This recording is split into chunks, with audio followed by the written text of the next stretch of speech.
Hi అండి. నేను మీ దుర్గని. ఈరోజు రెసిపీ వచ్చేసి దద్దోజనం. ఇప్పుడు దద్దోజనం ఏంటా అనుకుంటున్నారా? పెరుగంటే తినని వాళ్ళ కోసం మరి ఏం చేస్తామండి, పెరుగు తిన్నప్పుడు పిల్లలకి ఏదో రూపంలో పెట్టాలి కదా. అందుకోసం నేను ఈ రెసిపీ చేస్తాను. ఇష్టంగా పెరుగు తినని వాళ్ళు కూడా తింటారన్నమాట. దానికోసం గిన్నెలో అన్నం తీసుకొని 1/2 లీటర్ పెరుగు, 1/2 లీటర్ పాలు, సరిపడ ఉప్పు వేసి కలిపి పక్కన పెట్టేసుకోవాలి. తర్వాత ఒక కళాయి తీసుకొని దాంట్లో నెయ్యి, ఆయిల్ వేసుకోవాలి. ఎండుమిరపకాయలు 2, శనగగుళ్ళు, తాలింపు గింజలు, జీలకర్ర, ఇంగువ.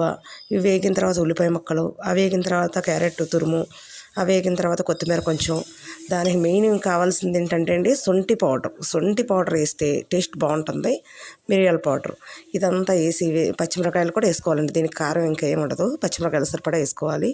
కరివేపాకు ఇవన్నీ వేసుకొని కలిపేసి వేగిన తర్వాత మనం కలిపి పెట్టుకున్న అన్నం ఉంది చూసారా, అందులో వేసి బాగా కలిపేసి సర్వింగ్ బౌల్లో వేసుకొని వేయించిన జీడిపప్పుతో గార్నిష్ చేసుకుంటే పిల్లలకి చూడండి, నాకు దద్దోజనం పెట్టమ్మా అంటారు, తినని వాళ్ళు కూడా పెరుగు. థ్యాంక్ యూ అండి.